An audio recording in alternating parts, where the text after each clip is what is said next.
Little bit. Yeah. Hello, everybody. Hello. This is Becky Lorenzana. So happy to have you here with me. Happy to be here. And we're not right at 11:11. No. Oh my gosh, I'm going to take out the tips box. So that right there is just such a perfect thing of the practice beyond the practice, right? Exactly. Because nothing makes humanity That's my phone. more. Go turn off your phone. I'm gonna keep talking. You're gonna hear me talking. Nothing makes humanity more crazy than time constraints and pressures. That's one thing. Ringing cell phones is another, right? I mean, yeah, she's gonna turn it off, but like it doesn't get me in a. Gosh darn it! You come into my space and you have your cell phone on and you're late. And I forgot my phone got lost this morning, so somebody had to call during a Zoom to find my phone. So I found it. So yeah, Good. All about the phone. Good. But yeah, flowing with things. Yeah, because this is one of the things that like was such a gift as I opened into this concept of like, what if we're always on time, right? What if it's always the right time? And we could start to drop all the story around time. And for myself and teaching my kids that, it just has been such like a, because so there's so much in life that is like it's a social construct or a structure. And it's like, I know we have a zillion trillion stories, like I had to be on time and it's rude and blah, blah, blah, blah, blah. But the more that you can peel away the layers of all those kinds of stories, because that kind of stuff, even though it seems silly and goofy, it actually is really energetically draining. Yeah, it really is. Like you get stuck on that idea of like I have to be here at this time or that time, and then you start getting in the anxiety of like being late and all of that good stuff. Exactly. It kind of like blocks the flow, like a hose. If a hose just let the water flow, but if you keep get it all tied up, it gets gunky and doesn't move. Right. And the whole purpose of these different meditative practices that we're doing is to create that flow. Which is awesome and amazing. And we're going to launch a little bit into our individual stories, but I just want to tap on this because it's so in the right now moment. Exactly. We are kinking our flow all the time, right? And that, like, really the essence of the practice beyond the practice is, can you be conscious enough and aware of when you've gone, and then in that moment go, I can make a different choice here. But in order to be in the place where you're even aware of that, you gotta clear out a lot of stuff. You gotta gunk out, the idea of like studying yourself. And I know in the yoga practice of yoga, you study yourself. And for myself, it's like that flow. It's like, okay, I'm blocking things, or I'm creating more problems by blocking it, not letting it flow. Yes. Yeah. So for myself, it's been about 13 years since qigong found me, because that's really how it happened. Since qigong found me. And I was a complete psychotic, crazy person. Like I had to run all the time because I had so much inside of me. That was the only way I could open up. And it would, it'd be like a fix would only last so long. And it's like, if I don't run, if I don't do my running, nobody's gonna want to be around me because I'm so, And so I tried different practices. And for me, it was like my crazy mind and my tight body was like, this ain't enough, sister. So when qigong found me, what I really dove into with the practice is like, it pulls you into this space without you having to even do the work. I mean, you got to do the work, but but the energy of the practice itself helps to move all the kinks, but also to get you into that heart-centered space. And I think that's probably one of the important pieces about a really empowered practice. We got to go beyond the level of the mind and the body and really get into that spirit and heart place. So as I became addicted to the practice, because it was like, it's helping me, get to this place where I can be more and more and more at peace. But it also started for me, I had so many situations in my life, because of course, if this is happening so much, there's a bigger picture that I couldn't wrap my mind around. And the deeper I went into my practice, the more I was able to see it through a different channel and a different perspective. But for a long while, I would say it was just an addiction. It was like, and I was not in the best place when I wasn't practicing qigong. So it's like, that's kind of the interesting thing for self-reflection of like, my teacher calls it using a diamond to balance a table.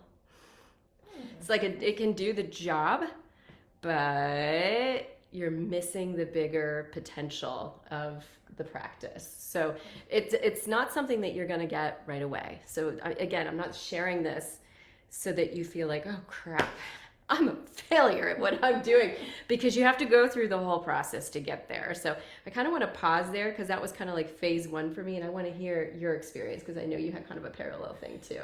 Yeah, and it's funny, and we've talked about this before. I was a runner. I was like a varsity runner forgot. in high school, yeah, and college, yeah, you know, and I went through and I ended up quitting running. A lot of things happened, you know, and just a lot of emotional stuff, and I just quit running. But I had been a hardcore gym exerciser, and if somebody had told me to sit still and be quiet, I would have lost my mind. Like if I didn't have a like an hour in the gym running, and then I would just go out and run until like I pretty much tore my body up. I ended up with some spinal issues, some stenosis, and then I had a bunch of stress. I worked in a school setting with some special needs kids for several years, and I had given a lot, you know, from my heart, and had not healed some things. And I had I had a friend say, well, let's try yoga. It's a good stretch. And I was like, okay, you know, I'll try it, whatever. You know, at this point, 'cause my body was in so much pain, and I was, you know, just overeating, drinking alcohol, things that were just not helpful at all, trying to like deal, I think, with some trauma in my body. And I had, anyway, stumbled into this class, and I had taken a couple classes, and it's like, I was finally like, this feels like a little bit, you know, better. And the person I took a class from, he actually owned the yoga studio across the street from LA Fitness. So I thought, well, let me just follow you over there. So I followed across the street. Yeah. And I had been with them, I had practiced with them for a handful of years. And then after a while, I was like, I really just need to teach this, because I could not stop talking to people about it. It probably drove people crazy, because I was just like, all of a sudden my skin cleared up and my hair, I mean, I have very thick hair anyway, but it actually got thicker. Like my time turned backwards, you know, and everything just look at this body, right? 4 kids, qigong. Exactly. Right. Exactly. I haven't had any kids, but 43. No, but still, you look amazing. Well, thank you. But you're right. I mean, it shows. It shows. You glow, and then.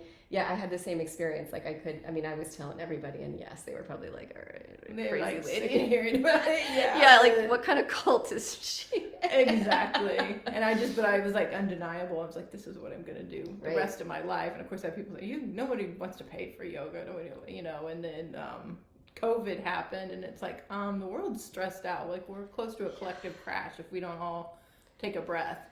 But you're right. That's like the first part of the practice. And then, you know, you start figuring out like taking it off the mat, so to speak. Yes. Which I don't know. Do we want to pause here? So yeah. No. I mean, I want to circle back to something you just said. You know, you and I discovered it for ourselves at a different time and space, and it's no accident. Like we went through our own processing, and here we are in a place where, you know, we've been practicing teaching, and now the world really needs this to get to the next level, to get through, and then to get to the next level. So that's important. I mean, I think any of you who are watching this are like, yes, we get it. So this concept of that practice beyond the practice and what that's all about, we kind of touched on it already. It's like, you know, pre-COVID, my life was like, I knew 6 times a year maybe I would have these like kick butt qigong retreats where it was like an intensive practice. I would just get right, and it was amazing. And then COVID was like, nope. So there's been other things that have come in, and now I have, you know, my Zoom morning qigong, which has been amazing, but it really pushed me even further. It was something I was starting to play with, but it pushed me even further to recognize, like, what is this all about? Is it about having this, at this point, this is a whole other story, but this excuse to take time away from my family and work and dive into this practice that was so nurturing and so supportive, and I loved it at every level. But there was a bigger picture of like, okay, and especially I think with everything that was happening with COVID, is really recognizing, oh my gosh, life, we knew this beforehand, but especially now, life is such a high level practice. There are so many intensities, whether we're talking about a virus or, you know, emotional stress that we're facing at such a high level. Like we're being called to be able to process and be present with that in a whole new way. That's part of what's happening, is the intensity of that is like, are we supposed to collapse under the weight of that? Like, no, we got to rise above it. So these practices have been solidifying and showing up and being present in so many different people over time to be like, all right, yeah, we need this. So yeah, I mean, but like practically speaking, what does that mean for me in my life, the practice behind the practice? So I have my office and seeing patients and doing these amazing videos, and I have 4 kids, and I have a husband. I'm really, navigating my relationship with him, and there's a lot of intense levels. And what is the purpose of my practice? My purpose of my practice is finding alignment. It's about aligning me, spirit to mind to body. So when I do my form, like literally one of the standing postures in my form is called the dragon stands between heaven and earth. I love that. It's not amazing, right? I mean, it's let's just call it what it is. We're always standing and walking around between heaven and earth. Exactly. But our energy's all over the place. When you stand in that posture, you create this really powerful alignment. But the concept that, I've been playing into and practicing into is, how can I maintain that alignment in all of my life, where I am connecting in from this place where I am in complete alignment and clarity with my intuitive heart and how it might want to respond to situations instead of just react. So another way of thinking about this is, it's like becoming proactive in life. Because if we're not in alignment, there's something that's kinked, right? So when there's something that's kinked, there's going to be things outside of us or inside that are going to magnetize to those kink spots and activate or trigger. Amazing sense. Yeah. Which is a gift, because it's showing you, hey, you're stuck. You're stuck there. You're stuck there. You don't see it, but boom. So when you're become unconscious and you're not in alignment, those things happen, and it's just like, blah, it can create all different kinds of fight or flight and reactionary kind of energies. But if you're in alignment, I'm not saying that all those experiences disappear. No, but you can be in a place where it's like, okay, I know this, I see this, and I just immediately saw Colette Pellissier and how she talks about the goal line versus the soul line and the way you connect in life and communicate. That soul line talk, it's amazing, but you need to be doing a practice that can keep you in a place of alignment where you can be there easily. Even if you're here, you can pop right back into there. So I'm going to pause and toss it back your way. Here's the baton. Just like being in the present moment. I know with yoga, there's a lot of attention on the idea of like self-study. And I feel like as the practice deepens, you do start to study yourself more and your reactions to things. And I think like as I go in the world, I try to just be more conscious with people, but it's true, that soul line, like, feeding it from your soul, versus like walking into a room and just being triggered by everything and everybody, and having it just be just a constant battle. So it's the idea of not like battling, and like you said, just flowing into your energy, like whatever it's supposed to be. But I think for myself to get to that point, I have had to just really like be present when I'm in the world. That's the best way I can put it. And like when I'm not present in the world, like I'm not connecting well with people, the water is not flowing through my hose, so to speak. I'm getting it, very kinked. I'm not responding well to like opportunities that will build my soul, and I can help other people's soul, in relationship in whatever form that is. I think like over the years, I started practicing at like my early 30s, and I'm 43 now. And I started teaching. It's almost exactly what I was saying. Is that 13 years? Yeah, 13, and like 2018 is when I started teaching. Okay. And that transforms too when you're in the room with students. There's this like you kind of grow as a teacher. Oh yeah. And you sort of like reflect back with the students. So I like my work right now, I feel like is just helping people build the practice, whatever that looks like. Because, with yoga, it usually starts in the West, at least, with the physical posture, some of the breathing, and then it goes from there. For me, it just started, on my mat, hoping to God, like I would get rid of all this tension and, really craving running like a maniac for an hour, even though my body didn't really like that. So yeah, that's kind of how I'm trying to show up in the world with it. And, helping people, find that, get the daily practice in, so then you can start to like feel that up leveling, so to speak, and alignment. Because until you do it routinely and you have that tapas, the discipline, it's not as effective. Yes. Because people are like, well, I just go for an hour once a week. I'm like, you'd really be better off doing like 10, 15, 20 minutes a day than that hour, because it's not going to integrate well. And the reality of it is, like you said, you could bliss out on your mat all day, but if you can't take that into the world with you, it's not as useful. Exactly. Yoga is about yoging and being one with everything and everyone in the collective, so we can all go to that. So I'm a talker a little bit sometimes. But yeah, that's kind of where I'm at with it. I love it. Yeah, and I one of the things I want to emphasize is that all of this is about practice, right? So whether we're talking about the actual practice, my teacher will talk about, it's about quality and quantity. It's about both. Yeah, so but even beyond that, so when we talk about this idea of how you show up in the world and doing that practice, it's the same thing. It requires conscious practice. And yes, there's going to be times where you find your kink, and that's part of it, because that becomes like, it's just like if you're driving, like my daughter today, pulling out of the garage, like driving bumping the teenager. mirror, running into the pine tree. It's like, do you jump out of the car and quit?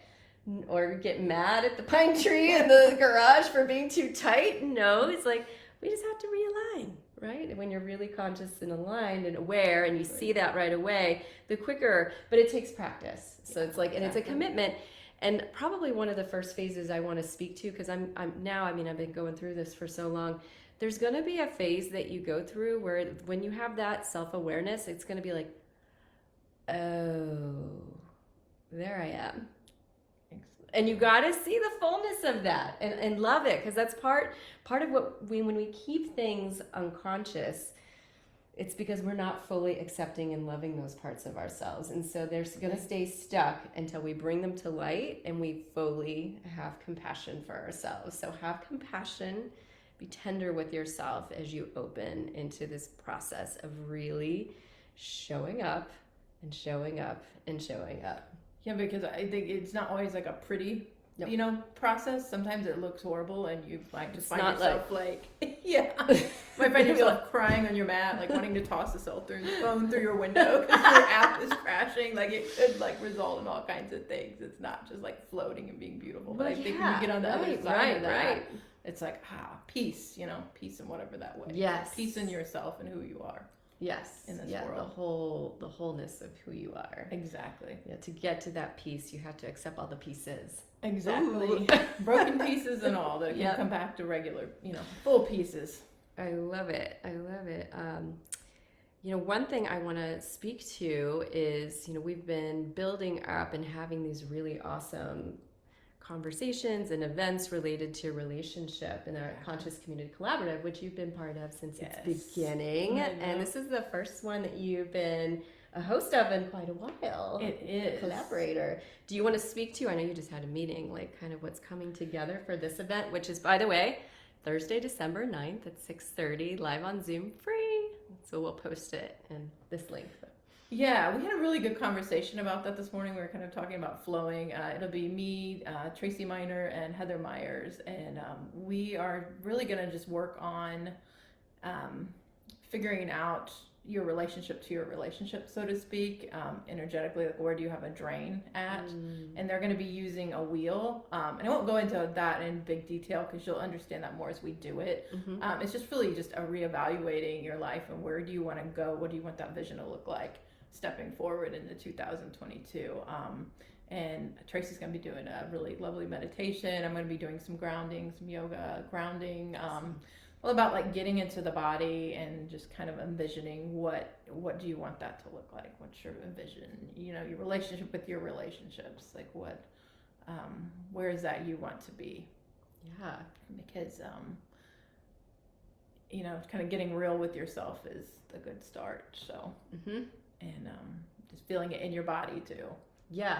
Yeah. So that's, and we're still kind of flowing with it, but I think it's going to be like a really awesome event. We had a really good call this morning. Good. Yeah. Really I'm going to be there amazing. as a participant. I'm looking forward to it. I hope you guys will join us. Yeah. So, these concepts, they're just so reflective on what we're talking about because, and this is another reason when we talk about the practice beyond the practice, all of our relationships are exquisite mirrors, and how we're experiencing that, it kind of goes to what I was talking about before. If you've got places that you have unconscious little trauma balls that are all tied up in knots and you're not ready to process them, sometimes what happens in relationship is you bring certain situations, whether it's in an intimate and even non-intimate, it could be work related or completely just somebody you meet who's just like, they push your button.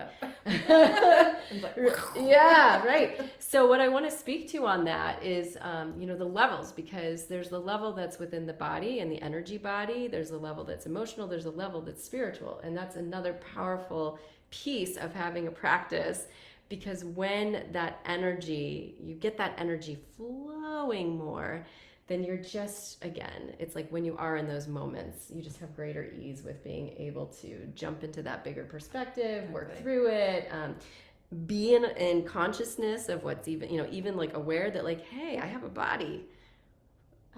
Exactly. Yeah, because you carry so much in your body too. That's why I thought I was drawn to like bring some like, body scanning, like checking in with the body into that, because our bodies, even if you watch people contract in your heart chakra, and I used to do this a lot, and I feel that now when you're doing this, like you're kind of being reactive and not present. So like, let's figure out like what's in the body, what are we hanging on to? Yeah, so that's another piece of just like observing your own self, whether it's better to be doing it before you are in a situation. Exactly. It's going to happen anyway, but to use your, tuning in. Exactly. Whether it's a body scan or something else where you're really aware. It's like that's one of the practices I've been calling myself too. It's like, because there can be things that seem like they're really subtle. It's like, oh, my jaw's tense. Mm-hmm. And I could just keep on keeping on. Or I could take a pause and just be like, hey, jaw, what's up? You got something to tell me? You got something I need to see that I'm not looking at? And if I'm, and I'm not talking like we need a 30-minute meditative experience. Mm-hmm. It could just be a moment like, hey, slow down. Exactly. Yeah. So it's like, that's again building that relationship and connection with your intuition, claiming that time and space to really tune in is so powerful, because not only does it make life flow more better, but it will actually, like I was talking about that, or using the diamond to balance the table, it will deepen your connection to your practice, because you're not taking all your crap to your practice. Like that was one of the things I actually recently have witnessed in myself. Like, wow, I'm saving all my stuff and then dumping it into my qigong practice at the end of the day. Yeah. Like, that's great. It's keeping me healthy, but what if I did it a little differently and leveled it up?